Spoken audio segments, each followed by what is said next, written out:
De Tiago, ou Epístola de Tiago, pequeno estudo. Autor Tiago. O tema central de sua epístola é a fé manifestada através das obras. O autor Tiago se denomina o próprio escritor, Tiago 1:1. Conhecemos Tiago, irmãos, através dos Atos e das epístolas de Paulo, como distinto apóstolo, filho de Zebedeu, Atos 12, 2-17.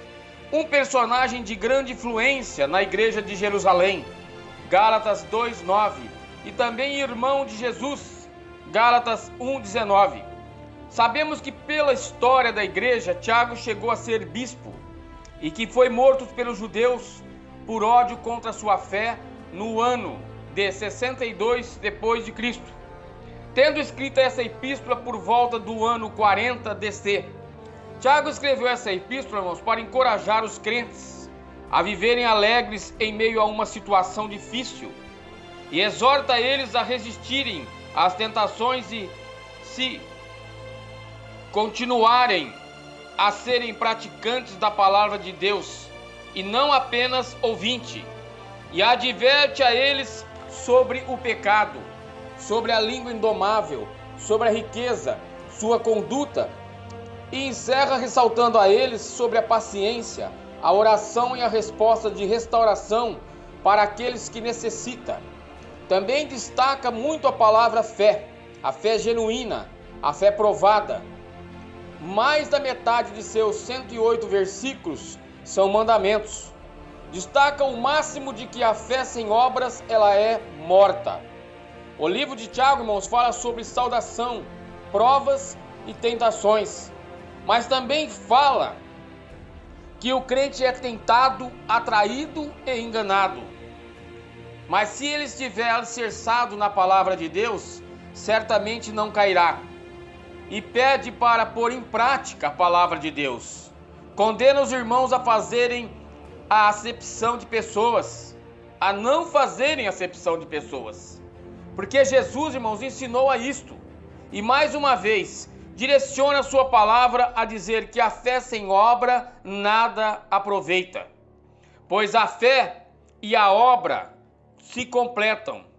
Especifica a fé de Abrão e de Raabe como exemplo de fé autêntica e genuína, e nos dá o modelo do que foi Jesus em suas obras. Revela também sua palavra falar sobre o refrear, o tropeço da palavra, pois a palavra pode dar vida, como também destruir, pode abençoar como também amaldiçoar. Por isto é bom o cristão conhecer bem a palavra de Deus. E nos diz que a língua é indomável, versículo 3:8. Pode-se disciplinar um cavalo e guiá-lo com rédeas, bem como um navio sob o comando de um leme. Mas nenhum homem pode domar a língua. Um cavalo sem rédeas, irmãos, ou um navio sem leme, pode tornar-se em grande destruição, da mesma forma que a língua.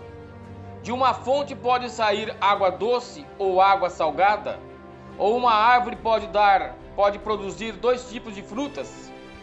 Depois desses tropeços, irmãos, Tiago enfatiza que nossa língua deve ser sã, irrepreensível, para que ninguém venha dizer mal sobre nós. Purifiquemos então a nossa língua. Também exalta que a sabedoria vem do alto e o exorta aos irmãos a origem sobre contendas. Ele nos diz, não falai mal um dos outros, porque o que fala mal de um irmão fala mal da lei e o julga superior à lei. Só Deus pode julgar. Sejamos benignos uns para com os outros, não julguem a ninguém. Fala também sobre as riquezas mal adquiridas e mal empregadas. Quanto mais se ganha, mais se deseja. Quanto mais se tem, mais se gasta. E essas riquezas, irmãos, podem trazer insônia e pode se dissipar e talvez até levar à morte. Por certo, irmãos, em seu final não faltaria paciência que o homem deve ter e a sua oração contínua, orai sem cessar.